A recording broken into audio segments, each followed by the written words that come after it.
படிக்காதவங்ககிட்ட 1,00,000 கேட்கலாம். ஆனா என் பிள்ளைய நான் லட்ச லட்சமால செலவு பண்ணி படிக்க வச்சேன். அவங்கிட்ட போய் பணம் கேட்கலாமா? ஆனா பேச்சும் செயலும் கொஞ்சம் கூட நிதானம் இல்ல. ரொம்ப ஃபாஸ்டா இருக்கிறாரே. சின்ன வயசு இல்ல சார்.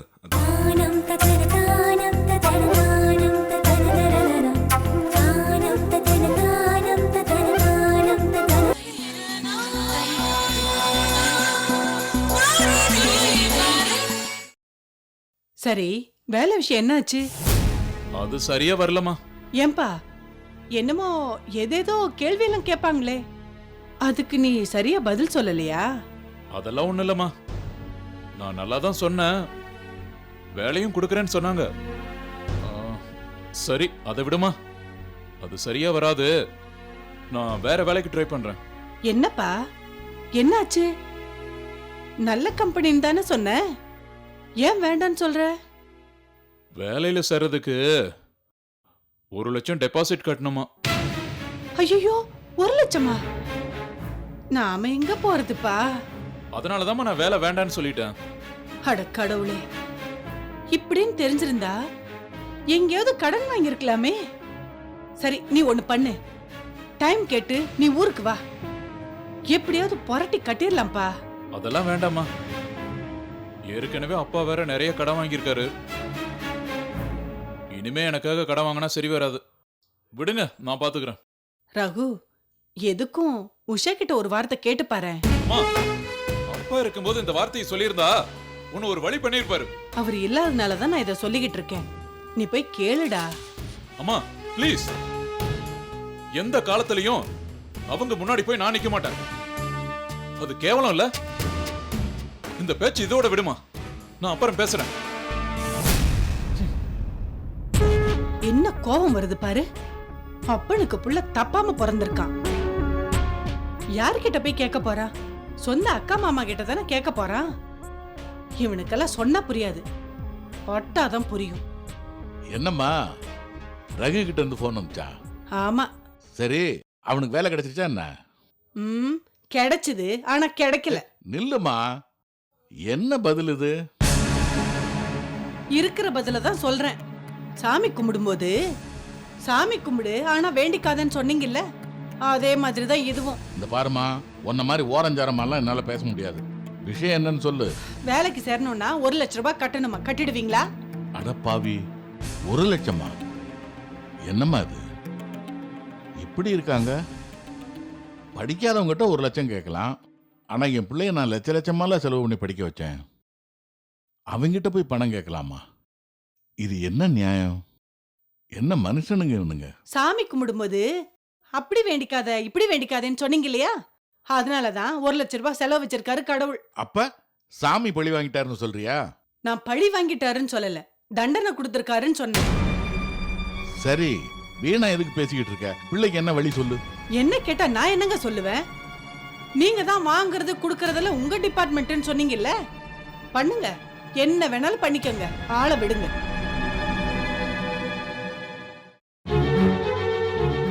பணத்தை எங்க கட்டுறது? யாருகிட்ட பணம் இருக்கும்? இவ்வளவு செலவழிச்சு படிக்க வச்சு இப்ப வேலைக்கு பணம் கட்டலன்னா ரொம்ப அசிங்கமாயிடுமே. பையனும் ரொம்ப வருத்தப்படுவானே. அட கடவுளே, நீதான் வழி சொல்லணும்.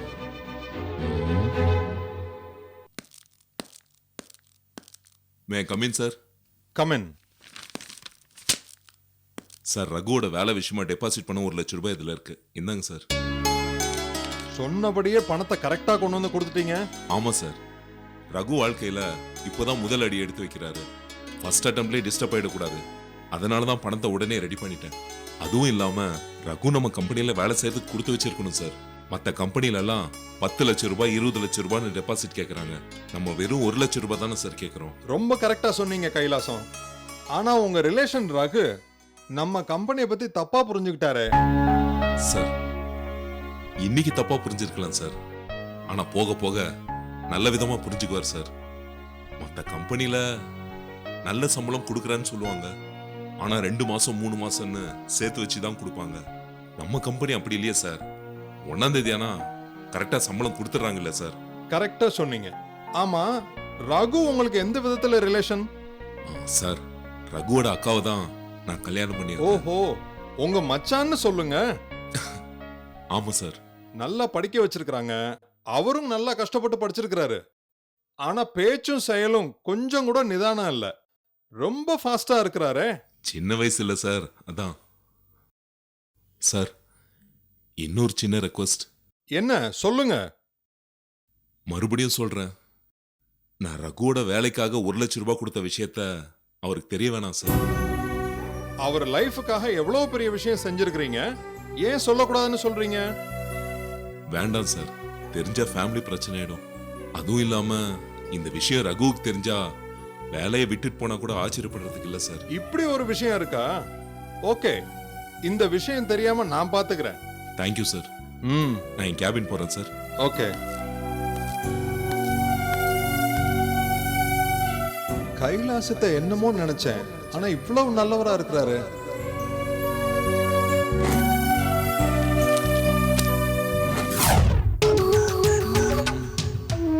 இல்ல, இந்த கம்பெனி வேண்டாம். சர்டிபிகேட்ஸ் வாங்கி வச்சுக்குவான், அதோட அவங்கிட்ட அடிமை மாதிரி வேலை செய்யணும்.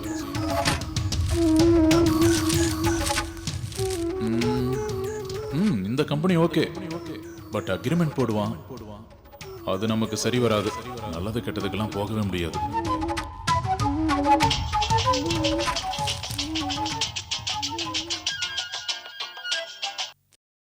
ஹலோ மிஸ்டர் ரகு, எஸ், நேத்து இன்டர்வியூக்கு வந்தீங்கல்ல, அந்த கம்பெனியோட மேனேஜர் பேசுறேன்.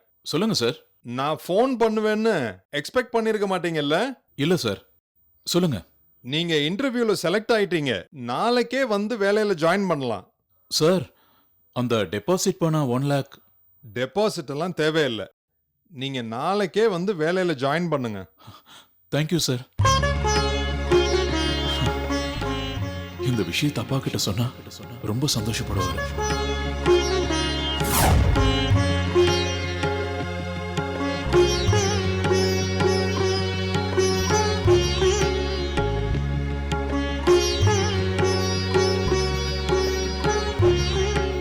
எங்க நான் ஒரு விஷயம் கேட்பேன், மறைக்காம உண்மையா சொல்லணும்.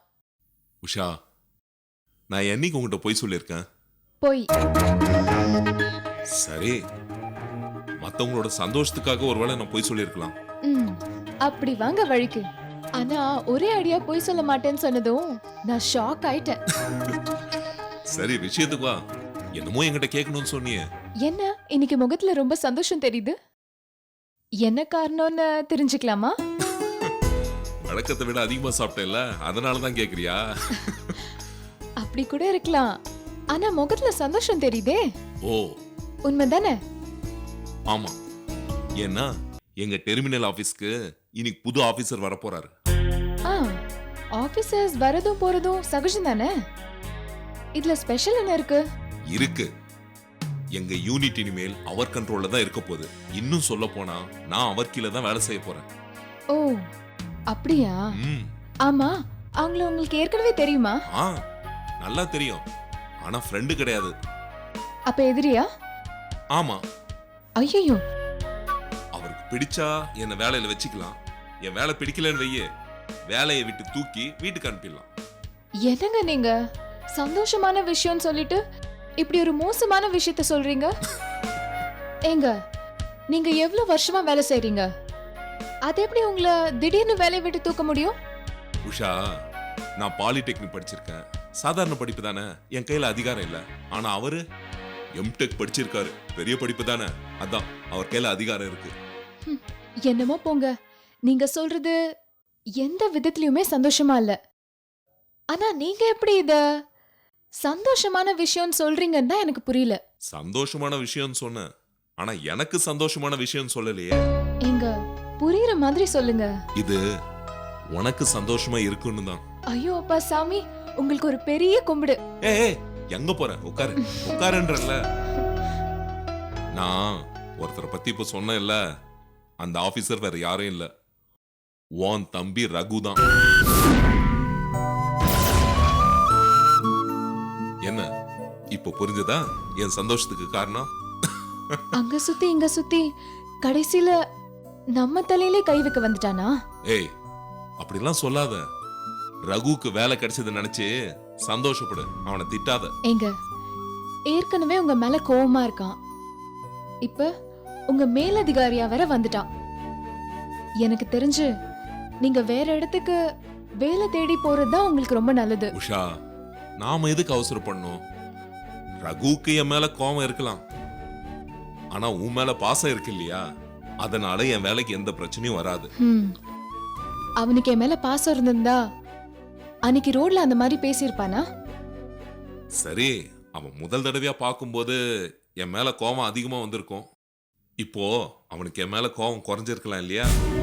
பார்க்கலாம். ஆனா எனக்கு நம்பிக்கை இல்ல. எதுக்கும் அவன் கிட்ட கொஞ்சம் உஷாரா இருங்க.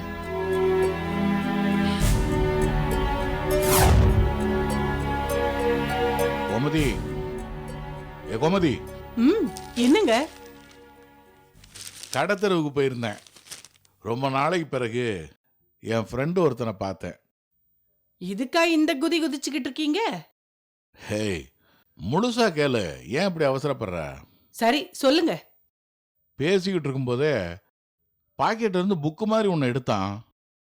பார்த்தா செல்போனு. எவ்வளவு பெருசு, இவ்வளவு பெருசுப்பா. ஏங்க, ஊர்ல ஆடு மேய்க்கிறவங்க கூட பெரிய போனா வச்சிருக்கா, இது ஒரு பெரிய விஷயம்னு சொல்ல வந்துட்டீங்க? ஏண்டி, எப்போதுமே முழுசா கேட்க மாட்டியா? அந்த செல்போனை பார்த்ததும் உங்க புள்ள கிட்ட ஓசியில பேசணும்னு தோணி இருக்குமே. நீ ரொம்ப கரெக்டா சொன்ன. பிள்ளையோட பேசுனேன். ரொம்ப சந்தோஷமான விஷயம் சொன்னான் தெரியுமா? என்ன, வேற இடத்துல வேலை கிடைச்சிருச்சாமா? இல்ல இல்ல, 1,00,000 ரூபாய் கேட்டான்ல, அந்த கம்பெனிக்காரனை கூப்பிட்டு வேலை கொடுத்துட்டானா. எப்படி 1,00,000 கட்டினா? நான் வேற கம்பெனில தானே வேலைக்கு ஜாயின் பண்ண சொன்னேன். இவனுக்கு எப்படி வேலை கிடைச்சது? என் பிள்ளை என்ன சாதாரண ஸ்கூல்ல படிக்க வச்சேன், இங்கிலீஷ் கான்வென்ட்ல படிக்க வச்சேன். சாதாரண விஷயமா? ரகுவோட சர்டிபிகேட்ஸ் எல்லாம் பார்த்து அந்த ஆபீசர்ஸ் எல்லாம் மிரண்டு போயிட்டாங்களாம். அதனாலதான் உடனே வேலைக்கு சேர்த்துக்கிட்டாங்களாம். எப்படியோ கடவுள் புண்ணியத்துல ஆசைப்பட்ட இடத்துல வேலை கிடைச்சிருச்சு. ரொம்ப சந்தோஷங்க. இன்னொரு விஷயம் கேட்டா நீ இன்னும் ரொம்ப சந்தோஷப்படுவ. என்னன்னு சொன்னா தானே தெரியும், சொல்லுங்க. என் பிள்ளைக்கு. என்னது? இல்ல இல்ல, என் பிள்ளைக்கு மாசம் 30,000 ரூபாய் சம்பளம். 30,000? அப்பா. இந்த விஷயத்தை யார்கிட்டையும் சொல்லிடாத, ஏன்னா கடன்காரங்க வீட்டுக்கு வந்து கியூல நின்றுவானுங்க. என்னங்க, என்ன இருந்தாலும் கடனை திருப்பி கொடுத்துதானே ஆகணும். அட, திருப்பி கொடுக்குறோமோ இல்லையோ, ஆனா அதை பத்தி இப்ப பேச வேண்டாம். நாளைக்கு விஷயம் தெரிஞ்சா பிள்ளை ஆபீஸுக்கு போய் கடன்காரங்க சண்டை போட்டா என்ன பண்ணுவ? அதோட படிச்சவங்களே வேலை கிடைக்காம ஊர்ல பல பேர் வெட்டியா பொழுதுபோக்கிட்டு இருக்காங்க. அப்படிப்பட்டவங்கள்ட்ட நம்ம பையனுக்கு வேலை கிடைச்சிருச்சு, 30,000 ரூபாய் சம்பளம்னா அவங்களுக்கெல்லாம் வயிறு எரியாது? நம்ம பிள்ளைக்கு கண்டிஷ்டப்படாது? இவ்வளவு பிரச்சனைகள் இருக்கிறதுனால தான் ஊர்ல யாருக்கும் சொல்ல வேண்டாம்னு சொன்னேன். புரியுதா? சரிங்க, ஆனா நம்ம பிள்ளை யாருக்காவது போன் போட்டு ஒருத்தர்கிட்ட சொல்லிட்டா ஊருக்கே தெரிஞ்சிருமே. அப்ப என்ன பண்ண போறீங்க? உன்கிட்ட சொல்றதுக்கு முன்னாடியே என் பிள்ளைகிட்ட ஊர்ல யாருக்கிட்டையும் சொல்லிட வேண்டாம்னு சொல்லிட்டேன். இந்த பாரு, பையன் வீடு பார்த்து நாம இந்த வீட்டை காலி பண்ணிட்டு ஊருக்கு போகும் வரைக்கும் மூச்சு விடக்கூடாது. அப்படி ஏதாவது சொன்ன தொலைச்சிருவேன். ஏங்க, நீங்க பேசுறது கொஞ்சம் கூட நல்லா இல்லங்க. எது நல்லது எது கெட்டதுன்னு எனக்கு தெரியும். பாத்தியா, சிம்பிளா வேண்டிக்கிட்டோம், உடனே நிறைவேற்ற போறோம். இதுவே தங்கம் வெள்ளின்னு வேண்டி இருந்தோம்னா நம்மளால உடனே செஞ்சிருக்க முடியுமா? சரி, உள்ள போய் 2 தேங்காய் எடுத்துட்டு வா. வேண்டிக்கிட்ட மாதிரி சாமி கொடுத்துருவோம். என்ன பெருசா அழுத்துக்கிறா?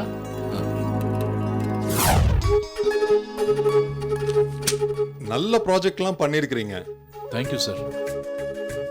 ரகு, இந்த ஆபீஸ்ல நீங்க வந்து ஜாயின் பண்றது எல்லாருக்கும் சந்தோஷமா இருக்கும். உங்களோட சேவை இந்த ஆபீஸுக்கு ரொம்ப தேவை. Sure sir, I will do my best.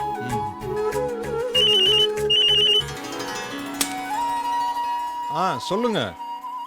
அப்படியா, நான் அரேஞ்ச் பண்றேன். Okay okay. உங்களுக்கு கீழே வேலை செய்யறவங்க உங்களை மீட் பண்ண விருப்பப்படுறாங்க. அவங்கள எல்லாம் உங்களுக்கு இன்ட்ரோடியூஸ் பண்ணி வைக்கிறேன். Yes sir, I will meet them. என் எதிரி என்ன மீட் பண்ண வருவான். வரட்டும். அப்புறம் நான் யாருன்னு காட்டுறேன். வாங்க. Good morning, sir. I am Raj Hello, sir. Segar, Raghu. team supervisor. Hello I am Bhaskar. Hello sir. நம்ம டீம் மெம்பர்ஸ் எத்தனை பேர் இருக்காங்க? 10 பேர் இருக்காங்க சார். பார்க்கலாமா? இன்ட்ரடியூஸ் பண்றாங்க sir. Sir Priya Divya sir. Good morning sir. Good good morning. Morning. Good morning sir. Good morning. Thank you. வாங்க sir. Sir Hello, இவங்க sir. Sumathi Thank Maha you. Sir. Hello sir. Hello. வாங்க sir. Hello sir, I am Kailasam.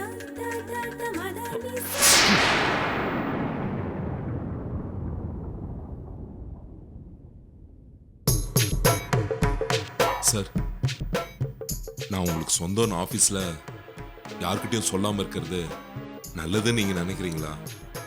கண்டிப்பாக நான் யார்கிட்டயும் சொல்ல மாட்டேன் sir. நீங்கள் எனக்கு என்ன சொல்கிறீங்களோ அதை தான் சார் நான் கேட்பேன். இதில் உங்களுக்கு எந்த சந்தேகமும் வேண்டாம்.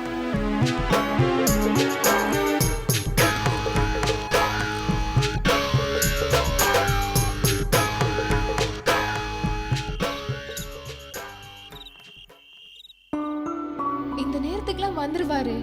அவர் ஏன் இன்னும் வரல? ஆபீஸ்ல என்னாச்சுனே தெரியலையே. இவர் இருக்காரே, பார்க்க இந்த பூனையும் பால் குடிக்குமான்ற மாதிரி இருப்பாரு.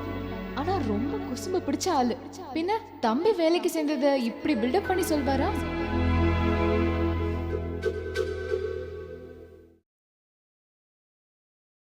என்னங்க, ம்?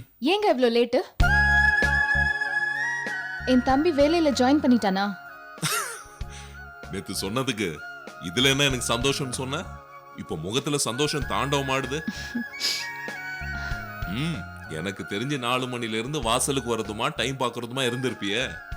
இதுக்கு பேர் தான் அக்கா தம்பி பாசன்றது. ஐயோ, அவன் விஷயத்தை கேட்டுட்டு உங்க விஷயத்தை கேட்காம விட்டுட்டேன் பாருங்க. ஆமா, உங்களை பார்த்து பேசினானா? முதல்ல நீங்க அதுதானே சொல்லியிருக்கணும். என்ன எங்க சொல்ல விடுற? உன் தம்பிக்கு வேலை கிடைச்சதுல நீ ஆகாயத்துல பறந்துட்டு இருக்க. இதுல நான் எங்க என் விஷயத்த சொல்றது? சரி, இப்ப சொல்லுங்க, அவன் உங்களுக்கு மரியாதை கொடுத்தானா? ஆமாமா, ரொம்ப நல்லா மரியாதை கொடுத்தான். என்னை பார்த்ததும் சிரிச்சான், கை கொடுத்தான், உன்னை பத்தி விசாரிச்சான், இன்னும் என்னென்னமோ கேட்டான். போதும் போதும், பொய் சொன்னது போதும். ஏய், இல்ல, நான் உண்மையை தான் சொல்றேன். நான் சந்தோஷப்படுறதுக்காக இப்படியா பொய் சொல்றது? அப்போ நான் சொல்றது நீ நம்பல இல்ல? எப்படிங்க நம்ப முடியும்? உங்களை விட என் தம்பிய பத்தி எனக்கு நல்லாவே தெரியும். அவனுக்கு கோவம் வந்து மலையேறிட்டானா முருகன் கூட சீக்கிரமா இறங்கிடுவாரு. ஆனா என் தம்பி அவ்வளவு சீக்கிரமா இறங்கி வரமாட்டான். அப்படியே எங்க அப்பா மாதிரி. போதும், இவ்வளவு நேரம் உன் தம்பி புராணம், இப்போ உன் அப்பா புராணமா? என்னால தாங்க முடியாது. இது பாருங்க, உங்ககிட்ட பேசினானா இல்லையா? என்ன தெரிஞ்ச மாதிரியோ மாமா இன்னும் காட்டிக்கல. ரகு ஒரு ஆபீசர் மாதிரி நடந்துகிட்டான், நான் ஒரு ஸ்டாஃப் மாதிரி நடந்துகிட்டேன், அவ்வளவுதான். அவன் ஒட்டும் வேணாம், உறவும் வேணாம். ஆனா உங்களை வெட்டி விடாம இருந்தா போதும். இததான் நான் ஆண்டவன் கிட்ட வேண்டிட்டு இருக்கேன். சரி, எனக்கு பசி எடுக்குது, ட்ரெஸ் சேஞ்ச் பண்ணிட்டு வந்துடுறேன், சாப்பாடு எடுத்துவே. ம்.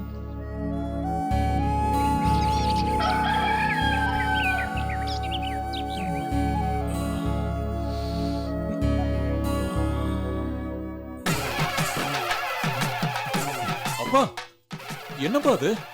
எப்போ வந்தீங்க?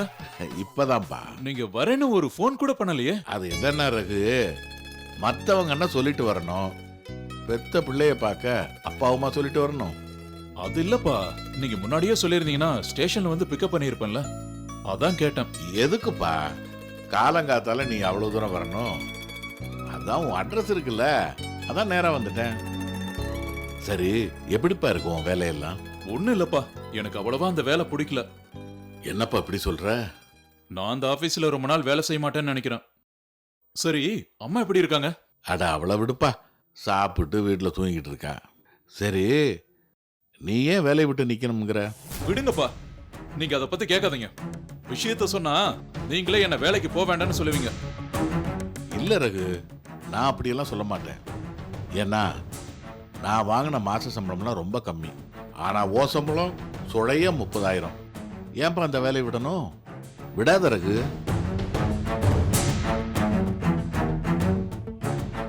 ஒருவேளை உன் கூட வேலை பார்க்குறவங்க ராத்திரியான தண்ணி அடிக்க கூப்பிடுறாங்களோ? இந்த பாரு, அதெல்லாம் வேண்டாம். அந்த மாதிரி சாவாசமே வேணாம். இந்த வயசுல எல்லா பழக்கத்தையும் கத்துக்கணும்னு ஆசை வரும். ஆசைக்கு நீ அடிமையாயிடக்கூடாது. ஏன்னா அது ஒன்னு அடிமையாக்கிடும்.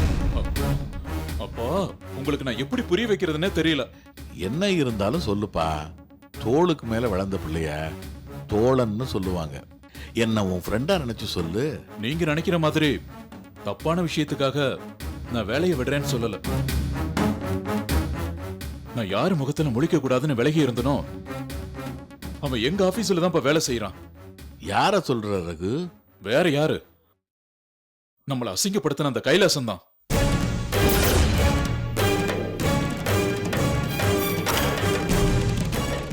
உங்ககிட்ட சொல்லக்கூடாதுன்னு எவ்வளவோ முயற்சி பண்ண, சொல்ல வச்சிட்டீங்களேப்பா. அடிக்கடி கைலாசம் என் முன்னாடி வரும்போதெல்லாம் கோவம் என் தலைக்கு மேல வருது.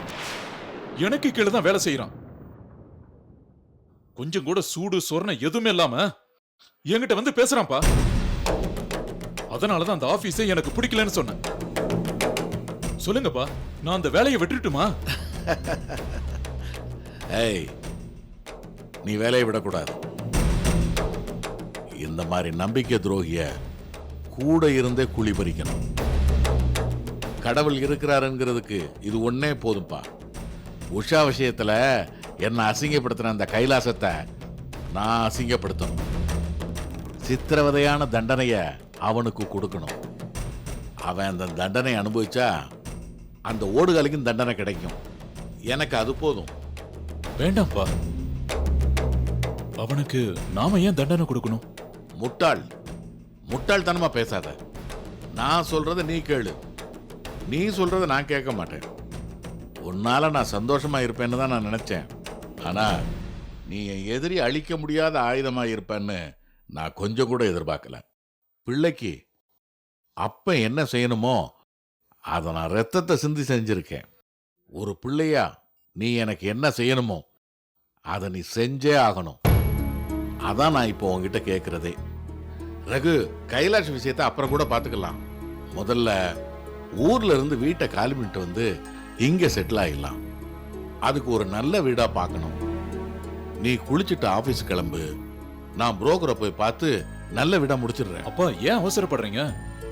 10,000 ரூபாய் வீட்டு வாடகைக்கு 1 லட்சம் ரூபாய் அட்வான்ஸ் கேட்பாங்க. இப்ப எப்படிப்பா நாம அவ்வளவு பணத்தை புரட்ட முடியும்? அதை விடுப்பா, அதெல்லாம் பார்த்துக்கலாம். சொன்னா கேளுங்கப்பா. 2-3 மாசம் போகட்டும். அமௌண்ட் சேர்ந்ததும் வீடு பார்த்துக்கலாம். உனக்கு அனுபவம் பத்தாது. உன்னால வாழவே முடியாது. அர்ஜுனனுக்கு கிருஷ்ணன் தேரோட்டியா இருந்த மாதிரி நான் உன்னை வழி நடத்துறேன்.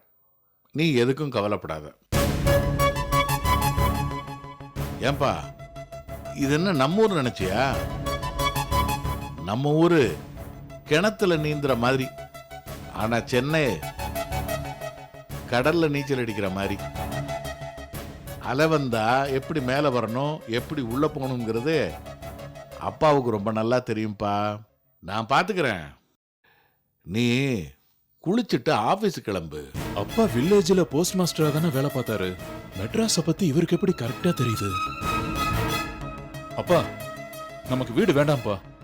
கொஞ்ச நாள் போனா கம்பெனியே வீடு கொடுத்துரும். இதை பாரு, அவங்க கொடுக்கும்போது கொடுக்கட்டும்பா. உன் பெரியக்கா தமிழ்ச்செல்வி இருக்காளே, அவளை மாதிரி ஒரு நல்ல பொண்ணை பார்க்கவே முடியாது. என் மேல அவ்வளோ பாசமா இருப்பா.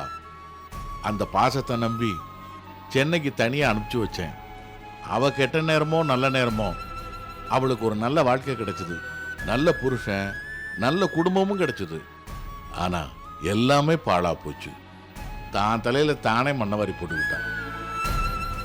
சில நேரத்துல நான் கூட நினைப்பேன், என்னாலதான் அவ வாழ்க்கை அப்படி ஆயிடுச்சோன்னு. அந்த மாதிரி வேதனைய இனி என் வாழ்க்கையில நான் அனுபவிக்க கூடாது. அதனாலதான் நான் இப்படி பிடிவாதம் பிடிக்கிறேன். புரிஞ்சுக்க மகனே, புரிஞ்சுக்க.